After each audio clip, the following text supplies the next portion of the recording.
당신이 있어 행복합니다. 당신으로 위로가 됩니다. 아멘. 할렐루야. 아멘. 말씀의 제목은 응답이라고 다 좋은 건 아닙니다. 라는 말씀의 제목으로 함께 은혜를 나누도록 하겠습니다. 기도하면 응답이 반드시 일어납니다. 기도하면 반드시 응답이 일어나죠. 근데 결론적으로 말씀을 드리자면 오늘 사무엘상 8장의 말씀을 보면 여러분 어떠한 느낌이 드십니까? 사실 이스라엘 백성들이 하나님께 간절히 구하는 것 같은 느낌보다는 그냥 어린아이가 아빠한테 안 되는 걸 억지로 떼쓰는 것과 같은 그러한 느낌이 들지 않습니까? 그리고 결국에는 하나님께서 이스라엘 백성들에게 왕을 허락해 주십니다. 그러니 어떻게 보면 하나님의 때 하나님의 방법, 그리고 그들이 정말로 왕이라고 하는 존재, 하나님과 그 이스라엘 백성들 사이에서 하나님께서 명령하신 그런 왕과 같은 존재를 원했던 것이 아니라 그냥 자기들이 보기에 다른 나라를 보니까 왕이 있는데 왕이 있는 것이 좋아 보이니까 그냥 간절함도 아니고 간절한 구함도 아니고 그냥 하나님 앞에 떼쓰는 그러한 모습을 보게 됩니다. 그러니까 떼쓰는 것과 같은, 그래서 그것을 억지로 하나님께서 그 응답을 들어주십니다. 그런데요, 그 떼쓴 결과는 무엇이었습니까? 그들의 인생 가운데 고난이었고 고통이었고 하나님께서 너희가 세운 왕으로 말미암아 내게 기도할 그때에 나는 너희들에게 응답하지 아니하리라. 결과에 대한 책임을 누구에게 물으셨습니까? 이스라엘 백성들에게 물으셨습니다.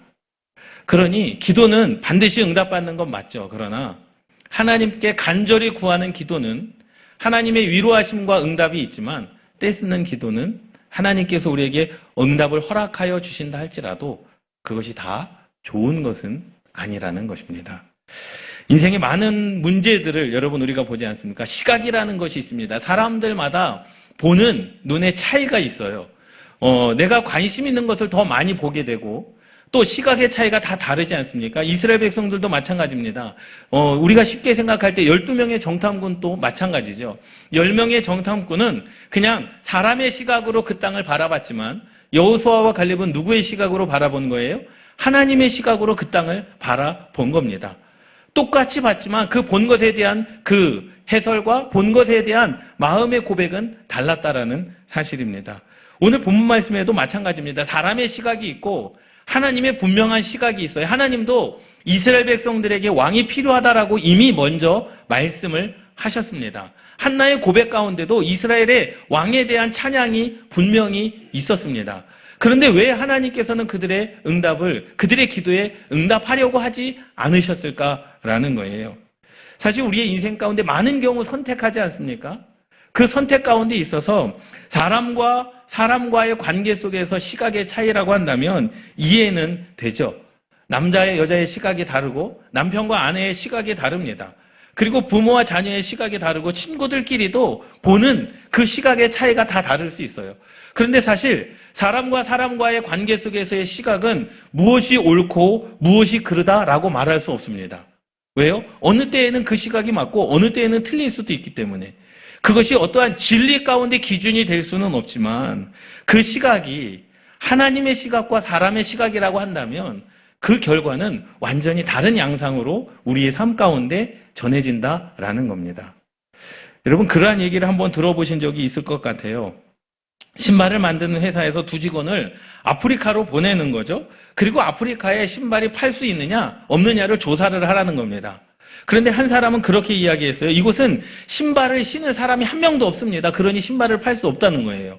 그 사람들은 나면서부터 죽을 때까지 신발이라는 것을 보고 자란 사람이 아니기 때문에 신발을 신어보지 않았기 때문에 이 사람들에게 신발을 팔 수가 없다. 그러니 시장에 개척 여지가 전혀 없다라는 거죠.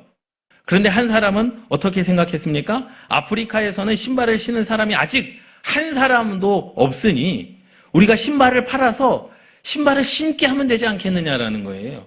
그러니 한 사람에게 한 켤레의 신발만 팔더라도 이것은 우리가 무궁무진한 그러한 시장을 개척할 수 있다라는 거죠.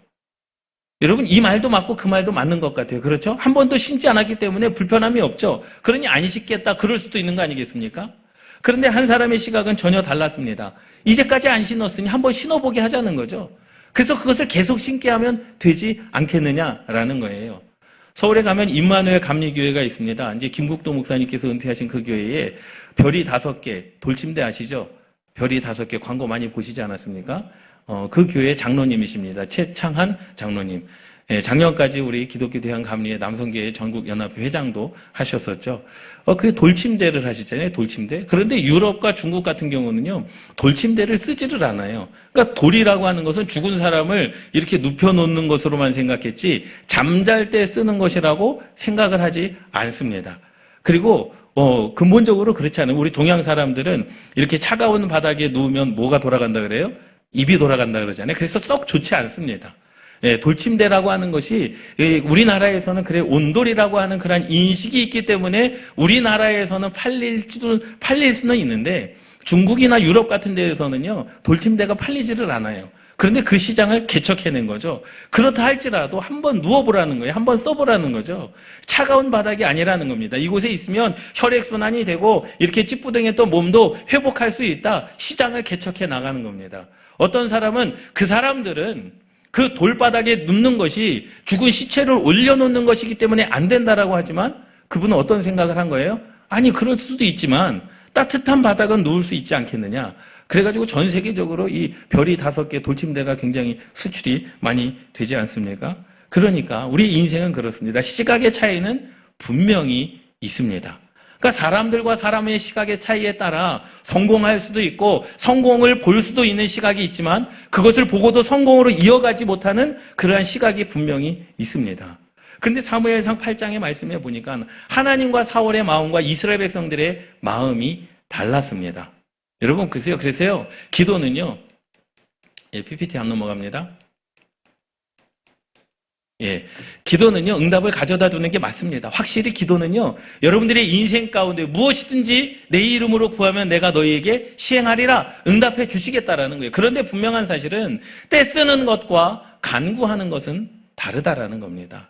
내가 하나님 앞에 떼써서 받는 것과 정말로 간절히 내 인생 가운데 무엇인가를 원해서 하나님의 뜻이기에 간절히 구하는 것과는 다르다라는 사실이에요. 오늘 이스라엘 백성들 사무엘상 8장의 말씀에 보면 그냥 무작정 떼쓰는 겁니다. 사무엘 선지자가 그렇게 이야기를 하는 거죠.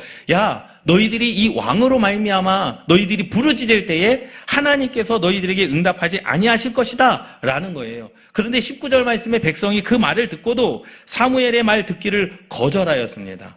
괜찮다라는 거예요. 그때 가서 보자는 거죠. 지금 내게는 무엇이 필요하다라는 거예요? 왕이 필요하다라는 겁니다. 이것이 하나님의 시각과 또 우리의 시각의 차이를 가져오는 것이라는 겁니다. 여러분 사무엘은요 온 이스라엘 백성들에게 하나님과 같은 존재였습니다. 하나님과 같은 존재였어요. 이 사무엘은요 하나님의 말씀에 한 번도 어긴 적이 없고 하나님보다 한 번도 앞서간 적이 없습니다. 이스라엘 백성들이 그렇게 이 사무엘을요 누구처럼 하나님처럼 섬겼지만 이 사무엘은요 한 번도 교만한 적이 없고 하나님의 말씀 앞에 겸손한 삶을 살았습니다. 그러니 이스라엘 백성들에게 있어서는요, 이 사무엘은요, 하나님과 같은 존재였습니다. 그런데 그에게 아들들이 있었는데, 그 사무엘 선지자가 그들을 이스라엘의 사사로 세워줬는데, 그들이 뭐 한 거예요? 그들이 많은 사람들의 뇌물을 받아먹고, 그들의 법을 그냥 지들의 마음대로 하다 보니까 마음이 너무나 아팠던 거죠. 그래서 이스라엘 장로들이 누구를 찾아갑니까? 사무엘 선지자를 찾아갑니다. 그리고 그에게 요구하는 것이 무엇이었다라는 거예요? 우리들에게 왕을 달라라고 하는 그러한 기도였습니다. 그런데 사무엘 선지자도 마찬가지입니다. 사무엘이 뭐라고 고백하냐면 그렇게 고백합니다. 우리에게 왕을 주어 우리를 다스리게 하라 했을 때에 사무엘이 그것을 기뻐하지 아니하였다라는 거예요. 왜? 그들의 의도를 알았기 때문에. 그들이 왜 하나님께 왕을 달라고 했다라고 하는 그 의도를 알았기 때문에 사무엘은 기뻐하지 않았습니다. 그런데요, 기뻐하지 않은 마음을 가지고 이스라엘 백성들에게 너희들이 원하는 그것 하나님께서 기뻐하지 않을 거야 라고 말하지 않고 뭐 했습니까? 하나님께 기도했습니다. 왜? 자기의 마음이 틀릴 수도 있잖아요. 이스라엘 백성들이 왕을 달라 하는데 사무엘 선지자가 혼자 스스로 생각할 때에도 이것은 아닌데 라고 하는 그런 마음을 가지고 누구 앞에 나아간 거예요? 하나님 앞에 나아가서 기도를 한 겁니다. 여러분 이 사무엘 선지자는요 이 사사시대의 끝과 왕정시대, 이제 사울이 왕이 되지 않습니까? 그 왕을 잇는 가교 역할을 한 위대한 선지자였습니다. 그가 하나님께 기도를 한 거예요. 여러분 보세요. 하나님의 시각과 우리의 시각은요, 차이가 날 수밖에 없어요. 그러니 우리는 어떻게 해야 되냐? 사무엘은 어떤 왕을 세워야 되냐? 또 백성들은 어떠한 왕을 요구하느냐?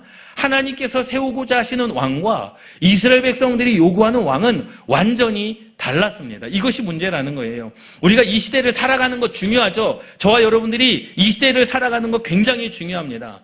그런데 한 가지는 뭐냐면 다음 세대들을 위해 준비하는 것도 중요하다라는 사실이에요. 이스라엘 백성들은 지금 당장 누가 편하자라는 거예요? 내가 편하자라는 거죠.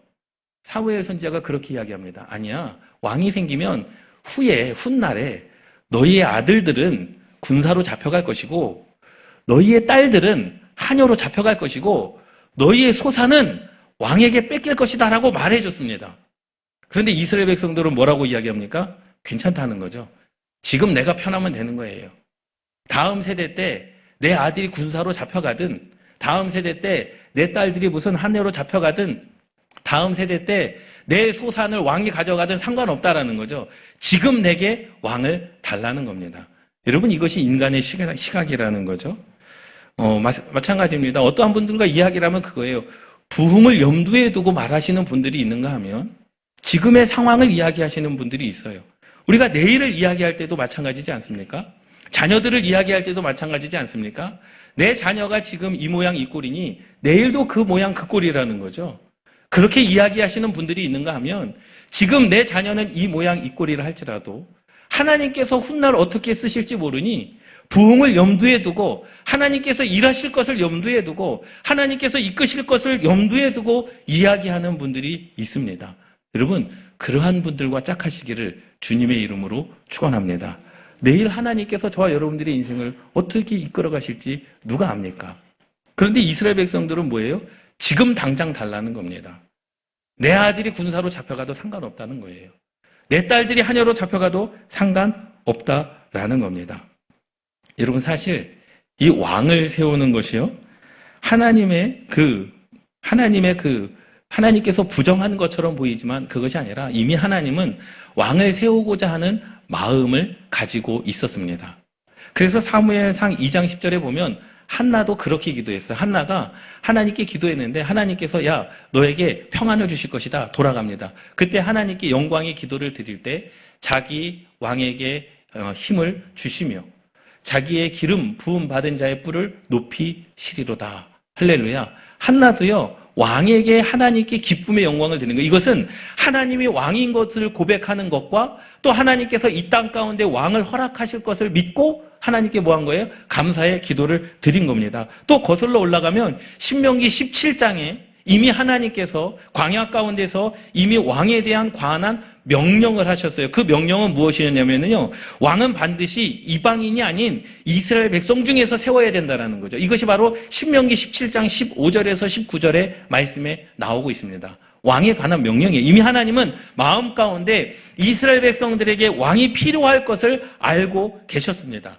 그런데 그 첫 번째는 왕은 반드시 이방인이 아닌 이스라엘 백성 중에서 세워야 된다는 거예요. 그래서 누가 됐습니까? 사울 왕이 됐습니다. 이것은요 신앙의 정통성을 위해 꼭 필요한 것이죠. 두 번째로는요 왕은 군사력을 크게 하지 말아야 된다는 겁니다. 왜? 모든 전쟁의 승패는 누구에게 달렸습니까? 하나님에게 달렸음을 알게 하기 위한 것입니다. 그러니까 사람의 힘이 아닌 하나님께서 이기게 하시고 하나님께서 우리의 군대 장관이 되시고 하나님께서 여호와 니시 승리의 깃발이 되어주시겠다라는 약속인 겁니다. 그러니 왕은 군사가 그렇게 크게 많지 않아도 이길 수 있는 힘, 이미 이스라엘 백성들의 그 전쟁 가운데 사사들을 보내시고 이방 나라들과 싸움에서 전쟁의 승리를 보게 되지 않습니까? 세 번째로는요, 왕은 아내를 많이 두지 말아야 된다는 거예요. 여러분, 이 말은요, 동서를 막론하고 왕들은 많은 아내를 많이 두었어요. 그것은 왕들이 여인을 좋아했기 때문이 아닙니다. 물론 그런 왕들도 있었겠지만 그 왕이 많은 아내를 두는 목적은 뭐냐면 왕족을 번성시켜야 되는 겁니다. 왕족을 번성시키고 왕권을 강화하기 위한 목적으로. 그래서 다른 나라의 족자들과 결혼하지 않습니까? 그래서 협약을 맺는 거죠. 우리나라와 그 나라가 협약을 맺었다. 전쟁을 하지 않는 거예요. 그래서 힘과 권력을 세워 나아가는 거죠. 그런데 하나님께서는 왕은 많은 아내를 두지 말아야 된다. 이것은 아내에 대한 말씀이 아니라 이스라엘 민족이 그 혈통이 다른 나라와 뭐 하면 안 된다는 거예요. 섞이면 안 된다. 거룩을 말씀해 주고 있는 거죠. 그리고 네 번째로는요. 왕은 반드시 하나님의 율법을 복사하여 가까이 두고 배우고 지켜야 된다라는 거예요. 하나님의 말씀을 따라야 된다라는 거죠. 여러분, 이 네 가지에 부합한 왕이 사실은 누구였습니까? 사울 왕이었습니다. 그 왕을 누가 선택했습니까? 하나님께서 선택했습니다. 그런데 이스라엘 왕에게 이러한 조건을 명령하신 이유는 뭐냐라는 거죠. 이스라엘의 왕은요, 다른 왕들과는 달라야 되는 겁니다. 이스라엘의 왕은요, 무엇이요? 하나님의 나라를 세우는 통치자인 것이지 전쟁을 해서 땅을 빼앗는 것이 왕이 아니라는 거예요. 하나님은 이것을 말씀해주고 싶었었던 거죠. 그런데 이스라엘 백성들은 무엇을 원하셨어요? 하나님 나라의 통치와 상관없이 다른 나라들처럼 우리들에게 왕을 달라. 전쟁에서 앞에서 나가서 싸워서 이겨서 그 땅을 차지할 왕을 달라는 겁니다. 여러분, 이것이 하나님의 시각과 사람의 시각의 차이인 것입니다. 여러분, 무엇이 문제였겠느냐라는 거예요. 그런데 하나님께서 이제 사무엘상 9장에 가서 사무엘에게 야, 내가 한 사람을 선택했다. 하나님께서 선택하셨어요. 어떠한 사람? 이 네 가지에 부합한 사람. 이 네 가지에 부합할 만한 사람을 하나님께서 선택하시고 사무엘을 통하여 뭐 하십니까? 기름을 부으시고 이스라엘의 왕으로 세우십니다. 그런데 무엇이 문제였느냐라는 거예요. 하나님께서 원하셨던 그 왕을 하나님께서 세우셨는데 그 무엇이 문제였느냐? 왜 하나님은 그것을 반대했고 사무엘은 그것을 기쁘게 여기지 않았을까? 첫 번째로는요, 때라는 거죠. 때. 하나님께서도 왕을 원하셨지만 지금 이때는 하나님께서 원하셨던 때가 아니었다라는 겁니다. 누가 원했던 때입니까? 이스라엘 백성들 자신들이 원했던 때였다라는 거죠. 두 번째, 왕의 목적이었습니다. 이스라엘 백성들에게 있어서 왕이 있어야 할 이유와 하나님께서 이스라엘 백성들에게 왕을 주실 이유는 완전히 달랐다라는 거죠.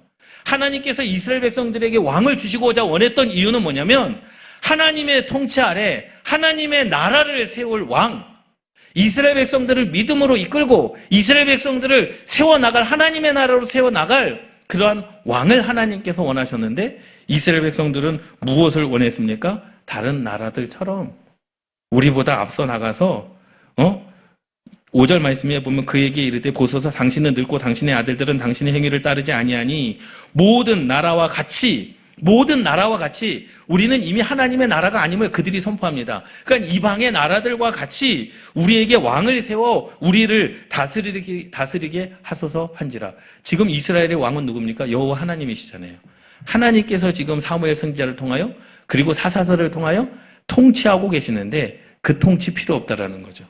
이방 나라들처럼 우리에게 무엇을 달라는 거예요?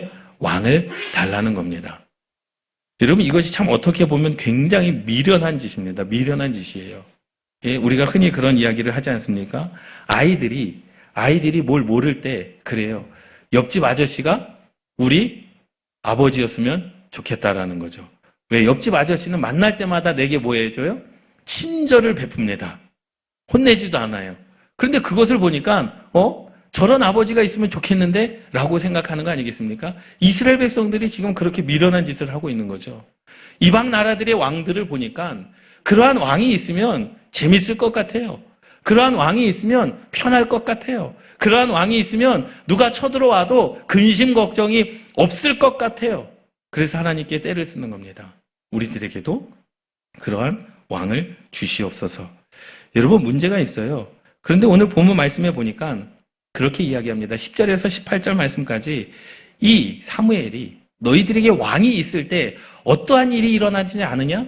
왕은 너희의 아들들을 데려다가 자기 군사로 삼고 딸들을 데려다가 자기 하녀로 부려먹고 농작물과 가축도 가져갈 것이고 노비들도 빼앗아갈 것이다 라고 그렇게 이야기합니다.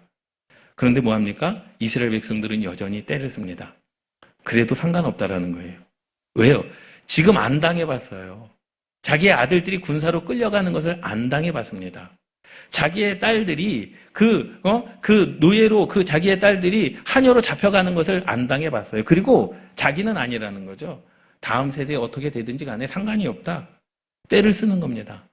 왕에 대한 정말로 하나님의 나라, 하나님의 통치를 위한 간구함이 아니었다라는 거죠. 여러분, 그래서 우리는요, 무엇을 해야 되느냐? 하나님의 뜻을 알아야 됩니다. 여러분 생각해 보세요. 하나님의 뜻을 모든 성도님들이 다 안다라고 한다면 교회에 다툼이 있겠습니까?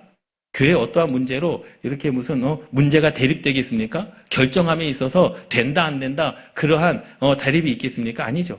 하나님의 뜻을 모두가 한다면 그거 하나님의 뜻이야 하면 되는 거야. 그렇게 합니다. 그런데 사실 하나님의 뜻을 알기가 쉽지가 않아요. 그래서 이것이 하나님의 뜻인지 하나님의 뜻이 아닌지 우리가 사실 분별하기가 쉽지가 않습니다. 그때 뭐 해야 됩니까? 기도해야죠. 하나님의 뜻이 무엇인가를 기도해야 되는 겁니다. 하나님의 뜻을 알게 해달라고 기도해야 되는 겁니다. 하나님의 뜻을 기도하는 사람들에게 그것을 알게 해달라고 기도해야 되는 겁니다. 그런데 더 큰 문제는 뭐지 않으십니까? 하나님의 뜻을 알려고 기도하지 않는 것입니다. 이게 문제인 것입니다.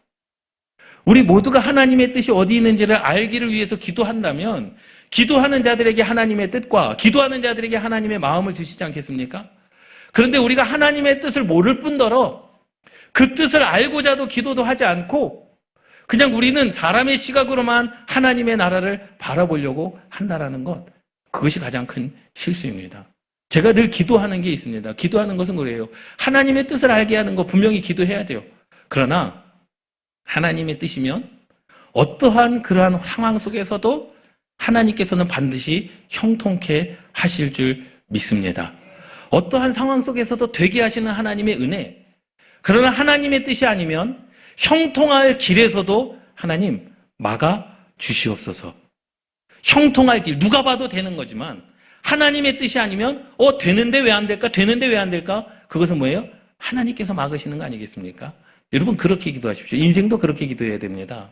내 인생 가운데 하나님의 뜻이라면 그냥 사방이 다 막혔다 할지라도 하나님의 뜻이라면 하나님께서는 분명히 길을 열어주실 것이고 또 인생 가운데 탄탄대로 형통한 삶이 눈앞에 보인다 할지라도 하나님의 뜻이 아니면 하나님께서는 반드시 그 일을 막으시고 또 중지시킬 것이다 라는 거죠. 여러분 그렇게 기도하십시오. 이스라엘 백성들에게 왕 하나님께서도 원하셨습니다.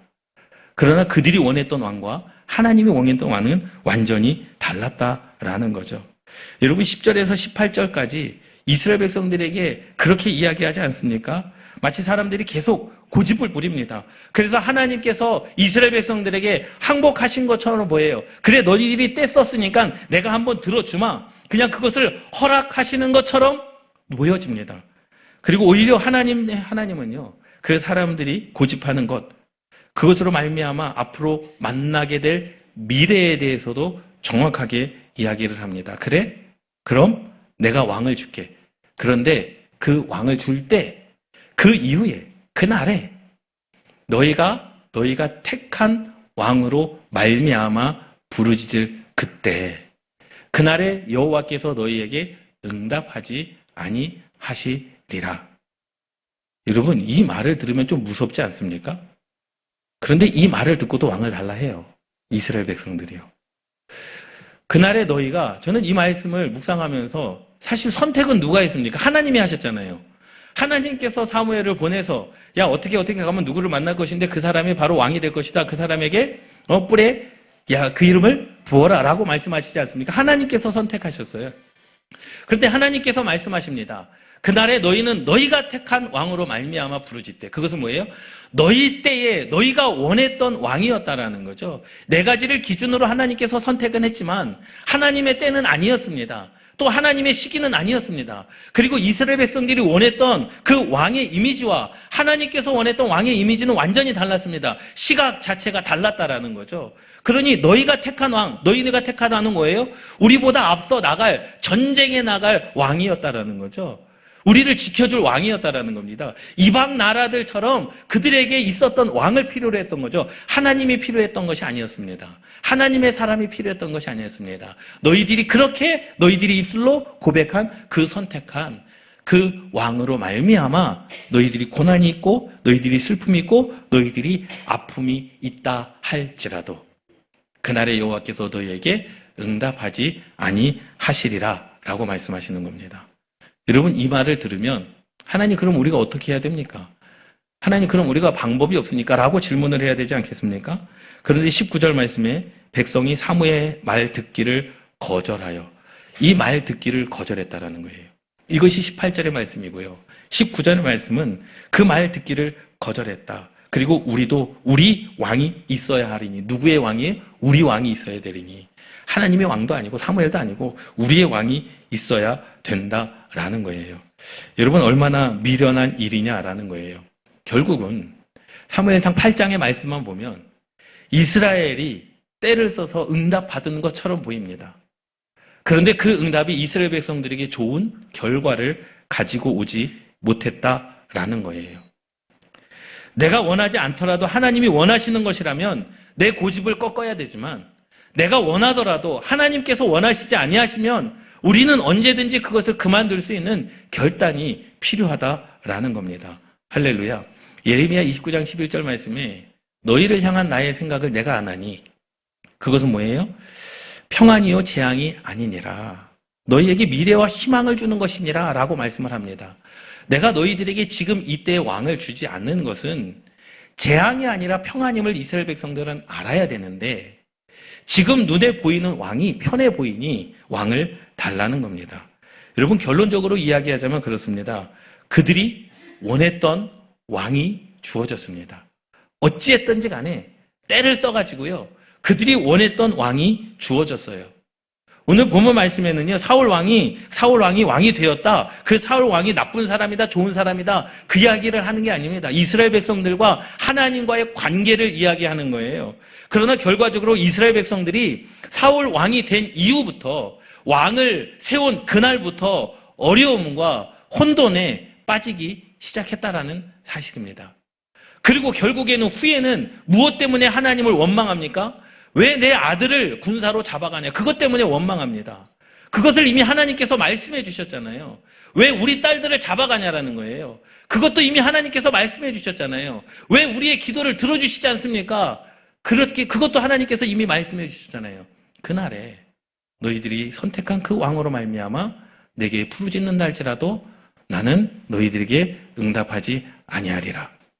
그 결과에 대한 책임을 누구에게 물으시는 겁니까? 이스라엘 백성들에게 물으시는 겁니다. 여러분, 기도는요, 때 쓰는 게 아닙니다. 기도는요, 간절함입니다. 한나의 기도를 보세요. 한나의 기도는요, 무작정 때 쓴 게 아니에요.